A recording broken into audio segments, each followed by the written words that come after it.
Right, so guys and girls, welcome along to another edition of Next Big Fight podcast. This is Ryan speaking because Will, our normal host, is in sunny Barbados at the moment. I'm joined by James and Dan. How you doing, James? I'm okay, mate. How you doing, Dan? Good. Good evening, chaps. Obviously, like every week, we're here to talk about the weekend's boxing. It's not going to be as structured as when Will's here, unfortunately, because we like to have a bit more of a free-flowing conversation and just talk a load of crap, basically. But we're gonna touch on the Ortiz Thompson fight, the Vargas Ali fight, the Lucas Browne, and I can never say his name properly, Chagaev, and Eggington and Skeete. So if we start off with the fights back in England as well, we also had the Ufire brothers. We'll go to you first, James, because you was actually at the venue last night, I believe. Yeah, I was there last night. Won a ticket tonight from Scotsware, I think it was, or something like that. Someone was doing a competition. I could see why they were doing a competition. You're not meant to tell people that. It was half empty. Was it really? Yeah, it was half empty. That's the impression I got watching it live. From Sky. Was that the case? Was it? Yeah. It was half empty. You could have just sat wherever you wanted, really. You know what I mean? We had seats and that, but we could have just walked wherever and just sat down, basically. It could have been a bit closer if we wanted to be. Yeah, I mean... Someone was sitting in our seats, to be fair with you, so I just couldn't even be bothered. I went, okay, there's no kind of thing. It doesn't matter. I mean, I didn't take much notice of the atmosphere. Obviously, I was just watching the fights. I'm obviously out in Spain at the moment, so I had to watch it on a stream on Sky Go, which thanks to James. Thank you for that, mate. I had to use his Sky Go account last night. So if we start off, first of all, Dan, did you watch the fights as well last night, did you? I did, yeah. Yeah, okay. Well, I watched, yeah. So if we start off with the two brothers fights, what did you make of those? Their performances, both with stoppages. Yeah, Gamble, he done well. That Jenkinson actually, he proper hung. Sorry, we're talking over each other. Go ahead. Sorry. Go ahead. Go ahead. Yeah, that Gamble.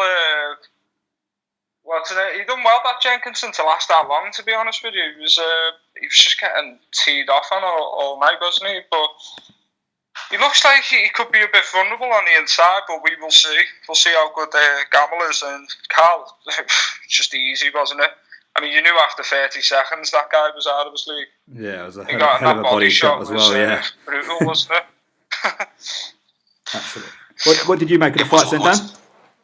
Yeah, I mean, Cal's he's getting better each fight, isn't he? I think he's on the verge now of a world title shot against Japan's Kono, I believe his name is, who I don't know anything about really, but it looks like he could be getting something, a shot end of the year. What titles you got?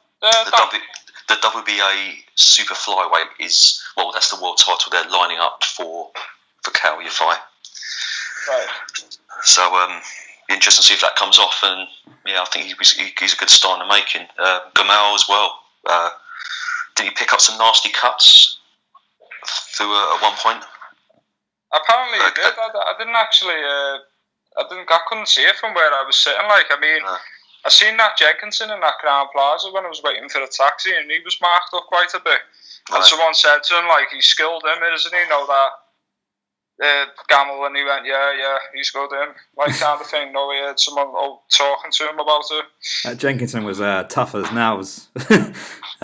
Certainly took a pace in it. Okay, let's move on to the Eggington and Skeete fight. Initially, James, I see on your Facebook you called the fight slightly different to what you initially thought. I mean, obviously, I was watching the fight at home. I always had Bradley Skeete as the favourite in that fight anyway. It was always going to be the puncher versus the boxer, and I thought that the boxer was always going to win in Skeete. I see you said initially that you thought that Eggington was doing better than you could actually see on TV.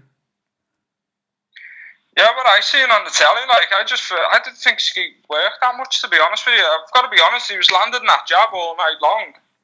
But apart from that, he just didn't seem like he was doing much to me. I mean, there was a time in the 8th round when he made him look silly, and yeah, Eggington was one-dimensional and just came forward all night, just throwing shots, not really doing much else. Like, but I just preferred his work. I thought he landed the better shots, and I edged him 7-5, but I soon found out afterwards because my internet was off and that I was on my own thinking that Eggington won.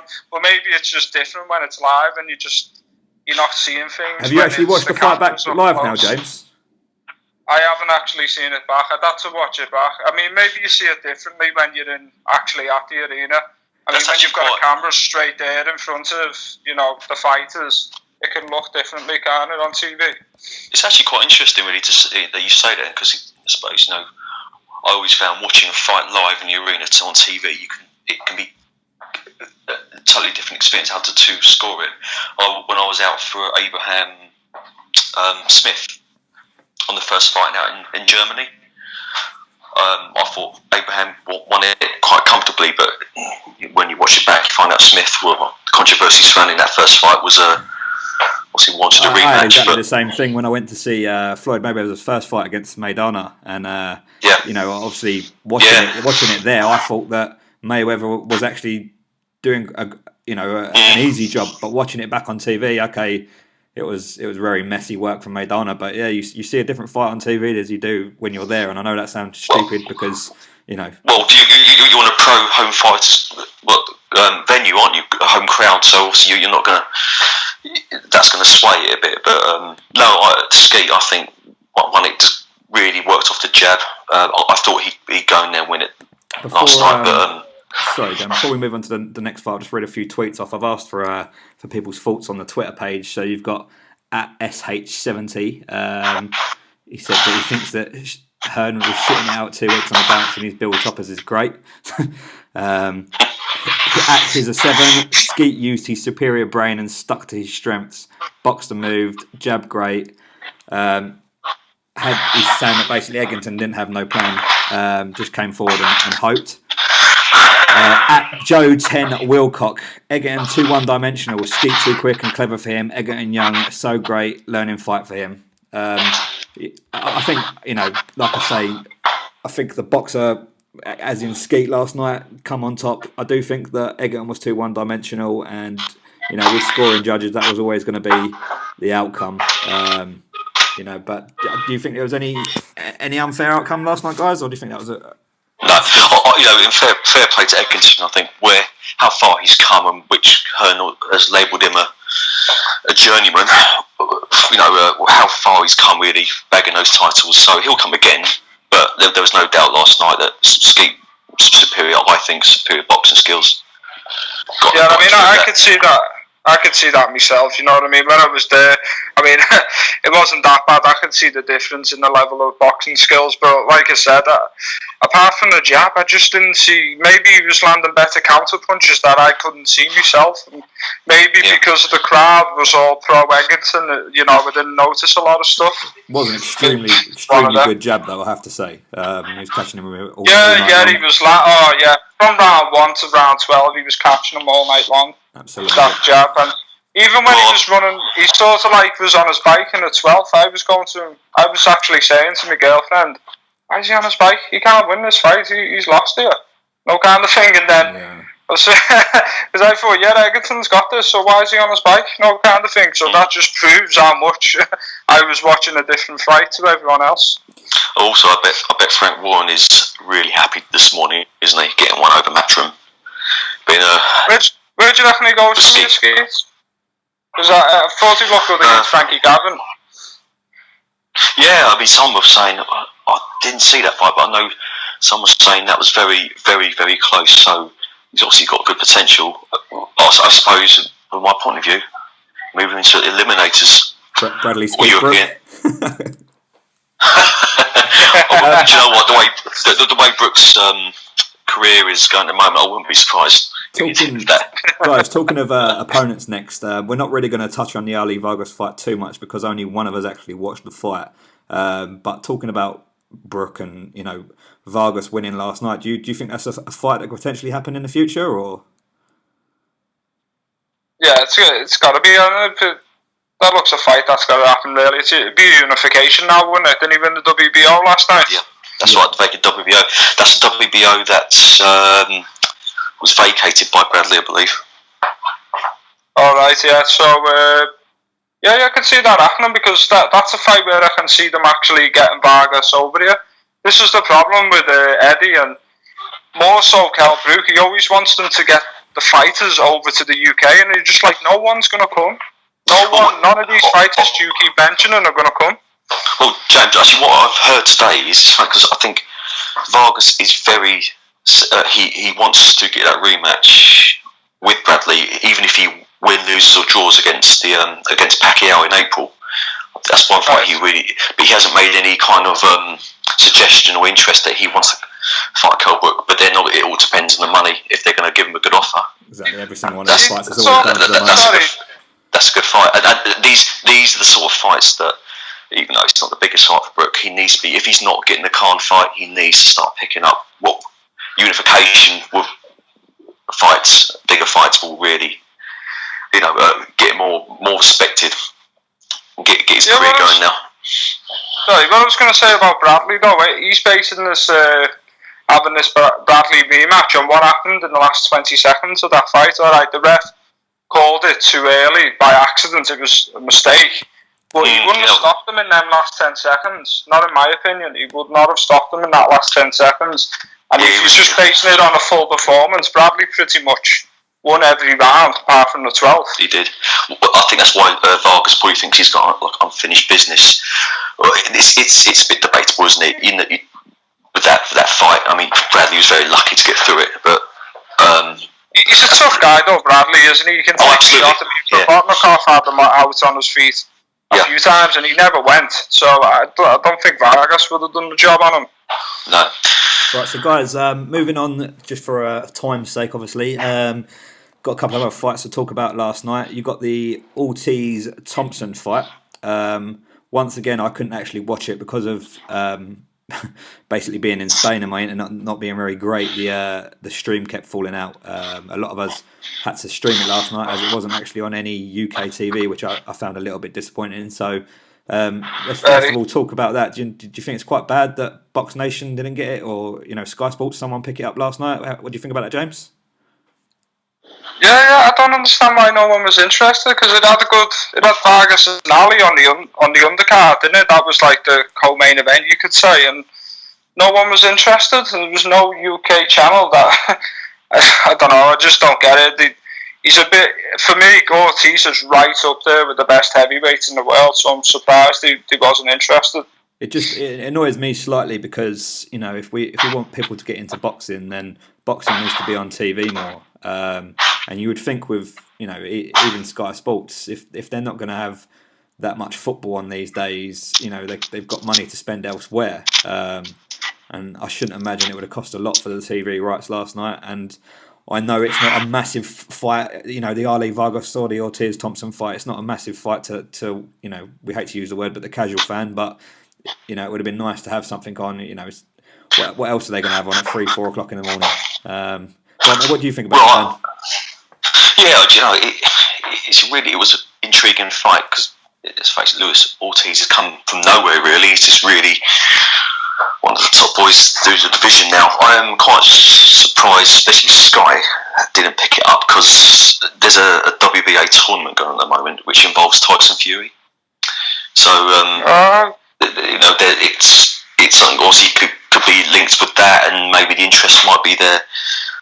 Very surprised, actually, but yeah, Box Nation. I was hoping to come through with that one, but I did see a link to the fight, and as expected, for a 44-year-old fighter, Tony Thompson, the fight pretty much went the way as expected. But on paper, that was a good win because Tony Thompson doesn't get, even though he's lost 4 of his last 6 fights, I believe. He normally goes a distance, so that was a big statement yet again by Ortiz, and just looked really powerful on the inside.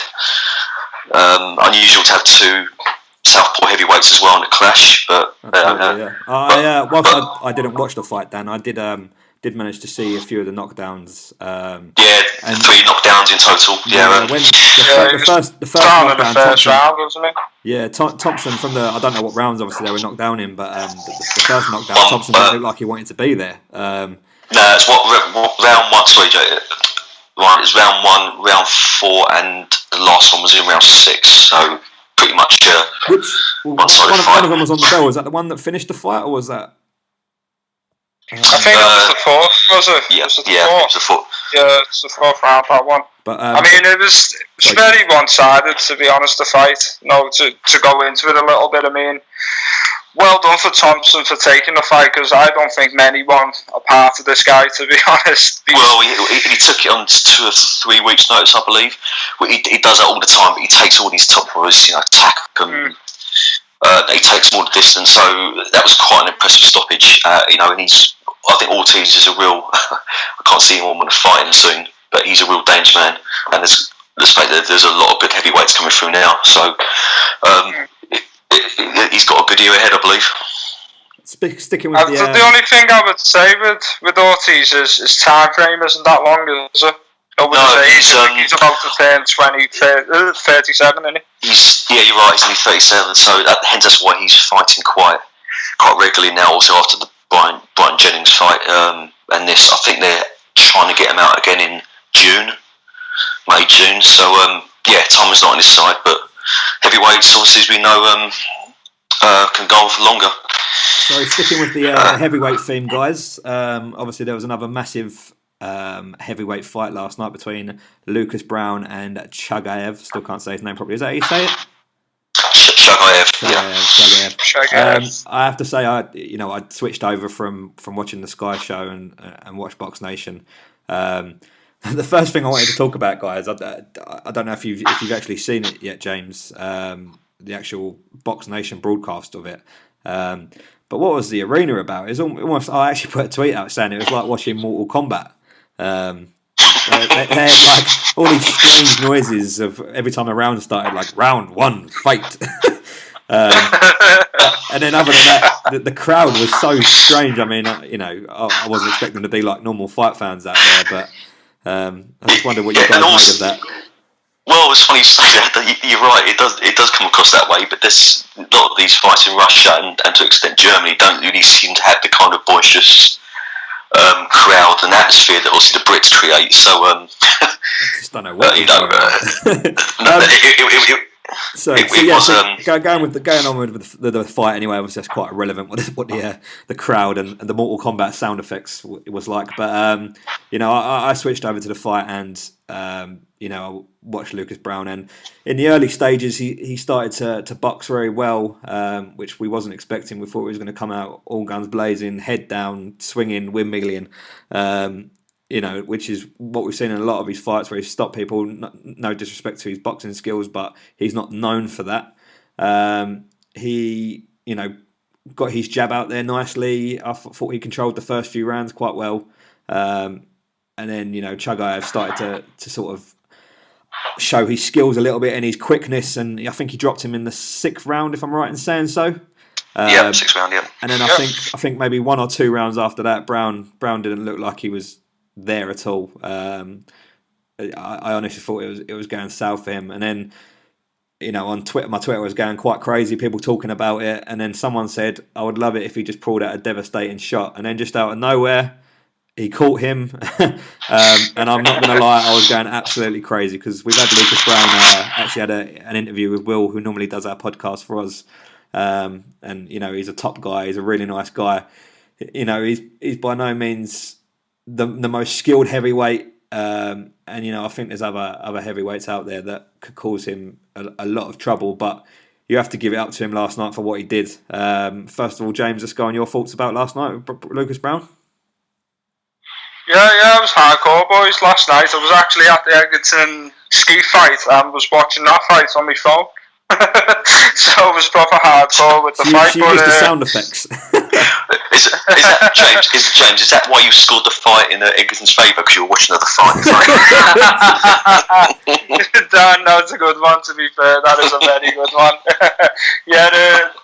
Well, when I seen a bit, Browne looked like he was actually boxing, wasn't he? He was moving, he was using the jab nicely and that, and I've seen him a few times, and for me, he just reminds me of like someone who's having a fight in the street more than a boxer. Sorry, like you said, no disrespect, but that's what he. That's what he just looks like to me. But he actually, he had a game plan and he knew what he wanted to do. But then in that 6th round when Chagaev put him down and that, it looked over to me, and he got it a few times during the round, and it just made it out. If it was someone who had a bit more of a work rate than this Chagaev, I think it would have been over in the 7-4 race. But that Chagaev, for some reason, sort of took it cautiously and thought he could just take the fight on points or something like that, and it cost him big time because, like we've seen, he got knocked out in the 10th. Which I'm fuming about, by the way, because I had Chagaev on points in the league. Yeah, for those of you that don't know, we have a Next Big Fight Facebook group page, and we have a league, and we all do a little prediction of the fights, and we've messed that one up for James with Browne knocking him out. Let's move to you now, then, Dan. What did you make of last night with Lucas Browne? Yeah, I was really as you were just saying, Lucas Browne's a really popular fighter. I personally thought he was going to do that last night. Chagaev is obviously not getting any younger, but neither was Browne. I think it was just the right time for Browne, then. But you could tell he came in with a game plan, just boxing on the move, which Browne isn't really renowned for. Looked trim. But yeah, middle of the round, that's when Chagaev started really countering, coming forward, and taking the fight to Browne. And Browne did look in deep trouble in round 6. But he turned the screw, and what a good finish. So again, just another interesting addition to the heavyweights. Interesting addition and more confusion in the WBA situation. I think that was a WBA it's part of regular title. Part of the tournament. That was for the regular. The tournament, and Ortiz retained his interim title. So let's get that straight. So with the fight. Yeah, good for Lucas Browne. Sorry, guys. With the fight, when I watch fights, I try to not get too emotionally involved in the fighter I want to win. But I have to admit, last night I was getting a little bit, jumping up at the laptop, not the TV. And when he dropped him, honestly, it was that is the reason I love boxing. The unpredictability. It looked like he was about to lose, probably get stopped, and then to do that, I just thought was unbelievable, and I thought it was absolutely. Well, fantastic. by that point, I think he was slipping behind in the scorecards anyway. So it was a good sort of pull that one out of the bag. But his fitness. Just going to read some of his tweets out. I asked the same question about what do people think about the Browne fight with Chagaev. You got at LUFC Colin said Browne did superbly well to come back from brink of defeat. With respect, I think the contenders will be queuing up to fight him though. Chagaev looked unfit and expected just to turn up and win. He clearly underestimated Browne, as did most experts. At Ford, that's a fair reflection. Yeah, at Ford YAS, Browne proved a lot of people wrong, but his run at the top will be short-lived unless very much. Thomas Field at Field TF, a good old-fashioned slugfest at one point. 2 gentlemen of the sport, both irreducible fighters, and a pleasure to watch. I do agree with that one. And then Nick Farrington, and we'll talk about this in a second. He says Browne lacks skills. Chagaev didn't lack for pious, entertaining fight.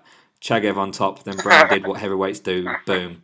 You talk about the heavyweights. A fight can be over in one punch. That's the great thing about heavyweight boxing, and for me, that's why it's so good now that the heavyweight scene's starting to make a bit of a comeback with big names coming through, and people are starting to pay attention to the heavyweights again, which is how the sport initially got so big in the first place. People, you look at the likes of Tyson, Ali, the big famous names that people know.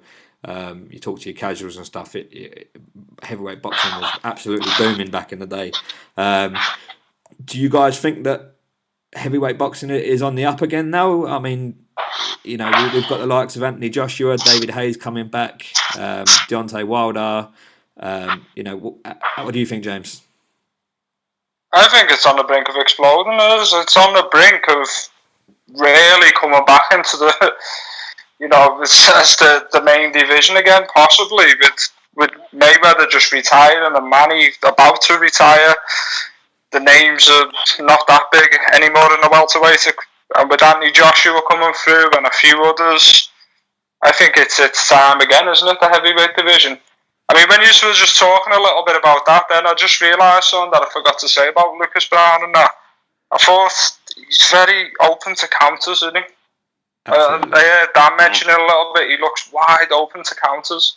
Yeah, that's what I think myself. That's why I think Chagaev was very successful. Probably from round 4 through to 7, 8, he was countering well.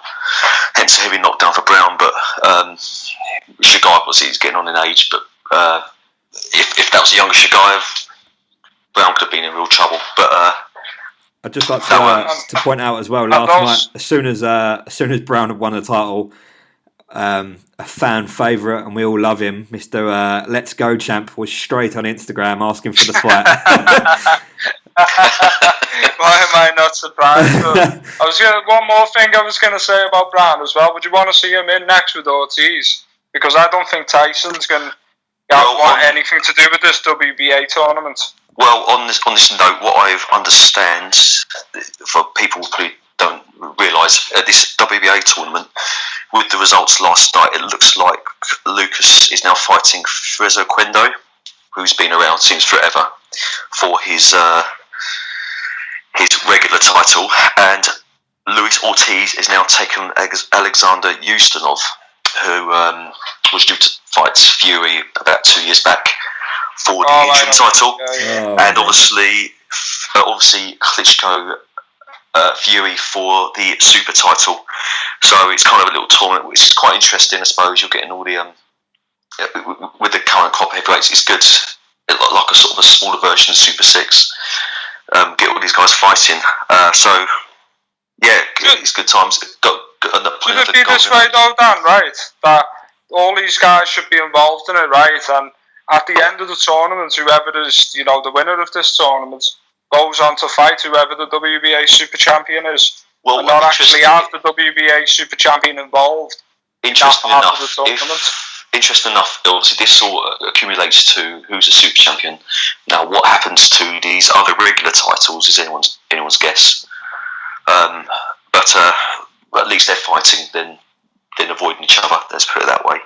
And Ryan, what you were saying before about it is a golden age, obviously, of I think coming through. You've got the likes of undefeated Wilder, world champion, undefeated Fury, undefeated Charles Martin, who's obviously fighting undefeated Anthony Joshua. Can't remember last time, and you had such a good crop of undefeated heavyweights. Well, every single title holder is undefeated. Am I right in thinking so? Exactly, and if you include Luis Ortiz and Browne as well, it's amazing, really. But no, good year ahead. I think some blinding fights. Absolutely. Right, so guys, just before we wrap it up, have either of you got anything to say about anything else? Oh, actually, on the heavyweights scene, just throw something in there. I was on Thursday. I was at York Hall to see the World Series of Boxing tournament. Seen that, Dan. People will probably be aware of. I mean, it's a great tournament. Obviously, different a 5-man squad, different nations competing. I saw headline act Joe Joyce compete, who won gold at the European Championships recently. Yeah, Olympian. Looks like he could be a great pick for the Olympics in Rio this year. So he's one to look out for. I mean, he won his bout in the first round knockout. So he's obviously one coming up in the one to look out for. And Fraser Clark as well. And you, James? Right, can I have one mention before we go? Because we've got to mention this being boxing fans. McGregor Diaz. Indeed. We've got to mention that. I watched it last night. It was the first time I ever watched a UFC show. The wheels have fallen off somewhat slightly of the McGregor bandwagon.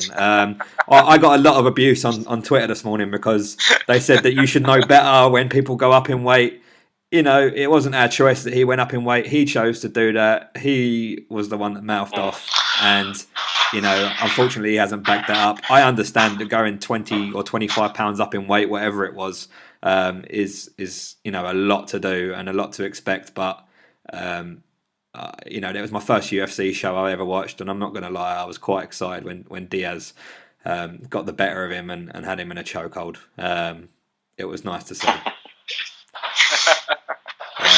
Yeah, I was going to say the same sort of thing. I mean, I know it's hard to go up that much in weight, but it was arrogance. It was arrogance, and it doesn't matter. I can go up in weight. I'll beat anyone. Doesn't matter. It was his own downfall. Basically, he's the reason for his own downfall. I don't really follow UFC too, but does he normally fight at lightweight, McGregor? Featherweight, isn't it? It's about around welfare, isn't it? Is it around the same sort of division Floyd is? That's why you keep mentioning Floyd. Yeah. So it was quite a big jump up. As I understand, it was quite a size difference on the night. Well, one thing I will say though, not talking the UFC down too much, but some of the undercard fights. I mean, the problem you've got with the UFC is people are only tuning in to see the main fights, and I watched some of the undercard fights through, glassy eyes. I'd watched 10 hours worth of fights last night, and it was kind of I have to say, watching some of the other fights, it was quite good, but I just don't find it interesting when them rolling around on the floor, and that's because I don't understand the sport. I don't understand, the technique, so therefore I don't appreciate it. And therefore we're going to stick to boxing, and we'll keep this podcast stuck to boxing. That's a good, right, guys, thank you very, very much. We'll catch everyone the same time next week. This has been another edition of Next Big Fight Podcast.